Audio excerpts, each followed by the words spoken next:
مائیں پہلے کیسی ہوتی تھیں، بچوں کو نصیحت کرتی تھی. کبھی آج والدین جب بچوں کو اسکول بھیجتے نصیحت کرتے ہیں؟ نہیں کرتے. ماں نصیحت کرتی ہے؟ نہیں کرتی. نصیحت کرے گی بھی تو بیٹا اچھے طریقے سے پڑھنا تاکہ تو کل بڑا ہو کر ڈاکٹر بن جائے اور اچھے پیسے کما کر لائے. اب پہلی مائیں کس طرح کی نصیحت کرتی تھی؟ کہا بیٹا علم کے حصول کے لیے جا رہے ہو، میری ایک نصیحت اپنے پلے باندھ دینا، کبھی جھوٹ نہیں بولنا. یہ ماں تھی. اگر آج مائیں اپنے بچے کو اسکول بھیجتے ہوئے جہاں پر دنیاوی جیب خرچ دیتی ہیں، باپ دنیاوی جیب خرچ دیتا ہے، 10 روپے دیتا ہے، 20 روپے دیتا ہے، اسے ایک روحانی جیب خرچ بھی دے، کہے کہ بیٹا تمہارا روحانی جیب خرچ یہ ہے، راستے میں جانا تمہیں کوئی بڑا نظر آئے تم نے اسے سلام کرنا ہے. یہ روحانی جیب خرچ ہے. یہ ہے والدین کی اولاد کی تربیت. اگلے دن پھر جب اسے دنیاوی جیب خرچ دینا ہے، پاکٹ منی دینی ہے، 10 روپے 20 روپے، ساتھ اسے نصیحت کرنے کہ بیٹا راستے میں اگر کوئی پتھر نظر آئے اسے سائڈ پر کر دے. روزانہ اس طرح کی ایک ایک نصیحت کرتے جائیں بچے کو، کیا اس کی اصلاح نہیں ہوگی؟ تو والدہ نے پہلی نصیحت کی بیٹا جا رہے ہو سچ بولنا، جھوٹ نہ بولنا. اب آپ جا رہے ہیں، ایک جنگل میں رات کا وقت ہے، پڑاؤ کیا، ڈاکو آ گیا، سامان لوٹنے لگے. آپ چھوٹے تھے، آپ کی والدہ نے آپ کو 40 دینار دیے تھے. اس دور میں بہت بڑی رقم تھی 40 دینار.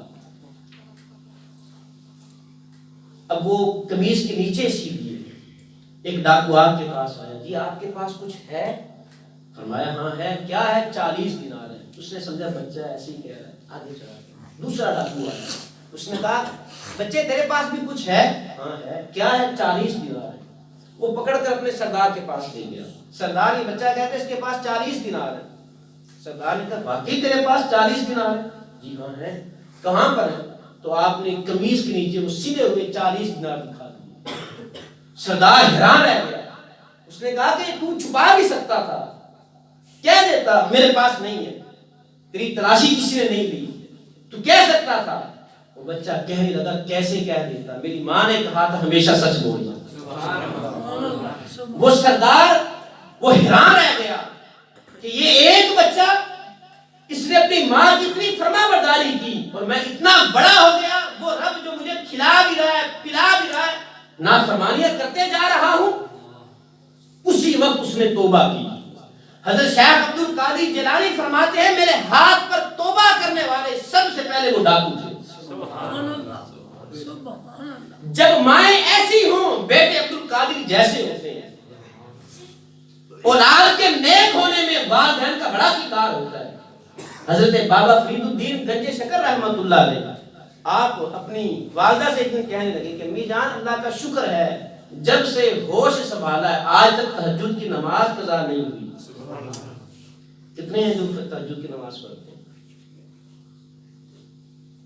کہنے لگے آج تک جب سے ہوش سنبھالا ہے تہجد کی نماز قضا نہیں ہوئی.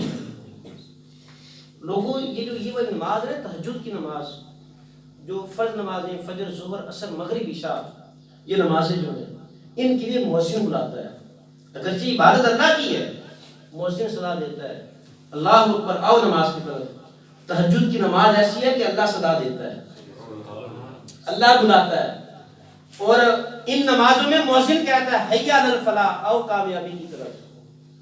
اور اس نماز میں تہجد کی نماز میں اللہ آسمان دنیا پر آ جاتا ہے اور فرماتا ہے کوئی سائل سوال کرنے والا، اس کے سوال کو پورا کیا جائے. کسی کی کوئی حاجت ہے میں اس کی حاجت کو پورا کروں، وہ اللہ فرما رہا ہو. یہ ایسی نماز ہے. تو کہا امی جان اللہ کا شکر ہے کبھی تہجد کی نماز قضا نہیں ہوئی. آپ کی والدہ ہنس پڑی. فرمایا کہ بیٹا فرید اس میں اکیلا تیرا کمال نہیں ہے، اس میں میرے دودھ کا بھی دخل ہے. تجھے میں نے 2 سال دودھ پلایا، کبھی بے وضو دودھ نہیں پلایا. اولاد کے نیک ہونے میں ماں باپ کا بڑا دخل ہوتا ہے. تو اگر